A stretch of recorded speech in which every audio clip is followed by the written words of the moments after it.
chega logo novo assim, apesar de ser bem conhecido desse lugar, vinha outras vezes aqui, mas para assumir a igreja seria muito novidade, né? Mas mesmo assim, no dia 10, eu recebi presente. Olha que coisa. Com 10 dias que estava aqui, pastor, veio 2 ovelhinhas e me deu um presente. Uma gravata e uma meia. Olha que maravilha. Fiquei muito honrado, fiquei muito feliz. Então, não pelo presente, mas porque lembrou, né, e hoje eu vejo aqui essa família tão maravilhosa, carinhosa, ter nos recebido, nos dado esse apoio.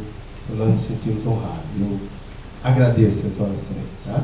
Quantos têm orado pelo pastor aqui? Quantos têm orado? É importante que esse é o maior presente, não esquecer do pastor nas suas orações. Né? Então faça isso sempre que você lembrar.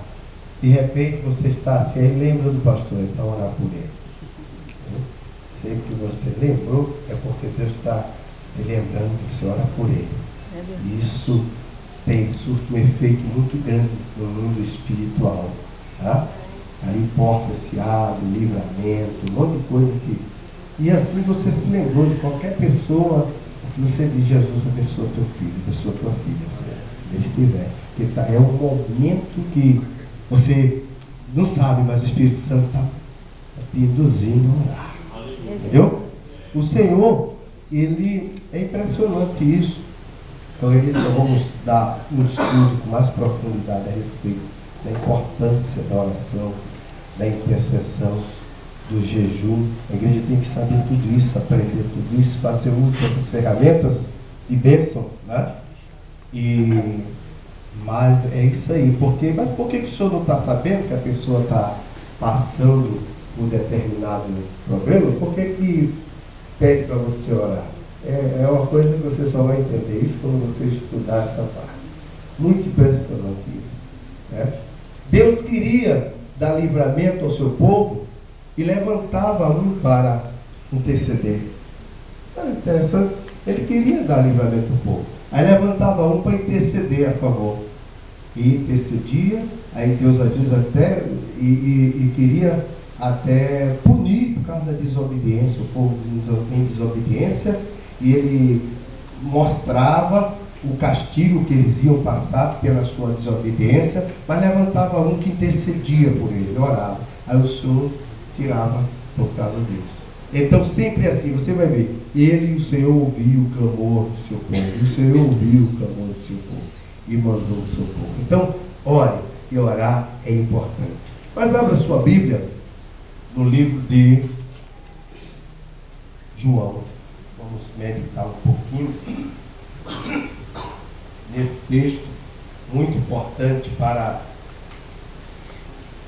nossa meditação nesta noite. Eu tenho falado muito no capítulo 14. É bem conhecido de todos esse texto. Nós vamos ler capítulo 14.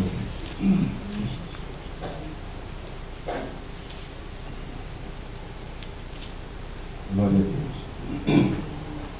Então diz assim, a partir do versículo 1: não se turbe os vossos corações. Credes em Deus, que também na casa de meu Pai há muitas moradas. Se assim não fora, eu vos teria dito, pois vou preparar-vos lugar. E quando eu for e vos preparar lugar, voltarei e vos receberei para mim mesmo, para que onde eu estou estejais vós também. Aleluia. E vós sabeis o caminho para onde eu vou. Disse-lhe Tomé: Senhor, não sabemos para onde vais, como saber o caminho? Respondeu-lhe Jesus: eu sou o caminho e a verdade e a vida. Ninguém vem ao Pai senão por mim. Glória a Deus. Glória a Deus. Ok. Nós encontramos só nesse texto aí nas palavras de Jesus, né? São as palavras do Senhor Jesus.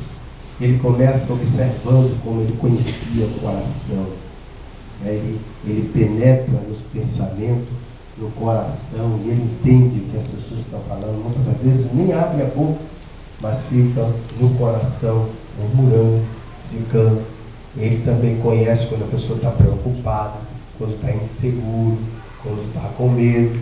Tudo isso ele está, quando a sua fé está abalada, quando a sua esperança está se esvaindo. Então ele conhece o estado da pessoa. Ele se dirige para os seus discípulos, para os judeus, né, que lhe cercavam, e dizia: não se turbe os vossos corações. Coração turbado. Ele estava se aproximando, terminando a sua missão, né? Na terra. Há pouco ele estaria sendo entregue para ser morto, crucificado, tudo isso. Mas havia uma apreensão, aquele medo: será depois disso? Está tão bom. Quantas manifestações, quantos sinais, quantas bênçãos esse homem tem trazido, tranquilidade, a gente se sente seguro com ele aqui, e agora ele não pode ficar por muito tempo. E eles estavam turbados os corações. Ele disse: vocês creem em Deus, mas creiam em mim também. Entendeu? Não importa somente crer em Deus, mas acredite-me, creia também em mim. Porque a solução está aí. A solução de todos os nossos problemas está em acreditar no projeto de Deus, que foi Jesus. Entendeu? Deus criou um projeto, e esse projeto nós temos que nos lançar nele.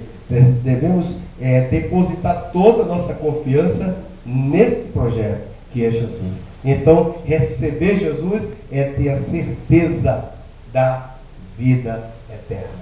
Entendeu? Quando nós temos essa convicção, essa certeza, aí as coisas vão caminhando de bênção em bênção, de vitória em vitória.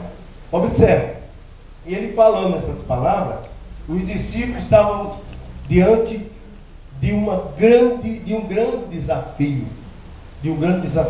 No versículo 6, ele fala de 3 coisas de suma importância para as nossas vidas. Primeiro, caminho. Ninguém chega em lugar nenhum se não tiver um caminho. Não é verdade? Ninguém consegue chegar em lugar nenhum.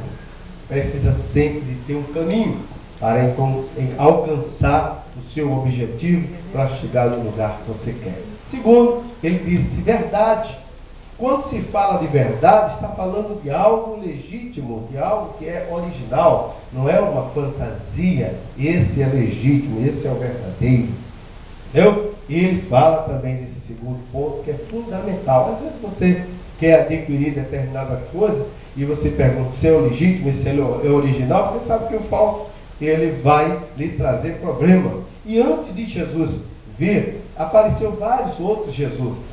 Entendeu? Surgiu vários Jesus naquela época. E os discípulos precisavam saber: eu sou a verdade, eu sou o legítimo, eu sou o Messias prometido. E a terceira coisa é que eles esperavam era a vida. Quem é que quer? Nasceu, ninguém quer morrer. A morte é um intruso na vida, no ser humano, né? Então, ele disse: eu sou o caminho, a verdade e a vida. Mas o caminho que ele se referia ali, não é um caminho. Quando a gente fala em caminho, nós pensamos imediatamente numa vereda, nós pensamos numa estrada, a gente pensa numa trajetória, a gente pensa em tanta coisa, né? Quando a gente pensa, eu sou o caminho, você logo na sua mente, você vê talvez até como é que a gente pode dizer? Uma estrada não, uma trilha, né? Alguma coisa que você... E Jesus disse: ele é o caminho. Você na sua mente já vê uma trilha. É importante saber que não encontra, esse caminho não existe da maneira que nós pensamos. Está entendendo? Esse caminho não existe da maneira que nós pensamos. Eu vou dar uma ilustração para você entender o que Jesus, da verdade, queria dizer ali. Um certo soldado, depois da Segunda Guerra Mundial, ele se viu perdido numa floresta, no Amazonas, e ele precisava voltar para a sua pátria. Ele estava perdido. Não sabia o caminho que dava para ele chegar no litoral e dali retornar para a sua pátria e para os seus entes queridos. Acontece que ele procurou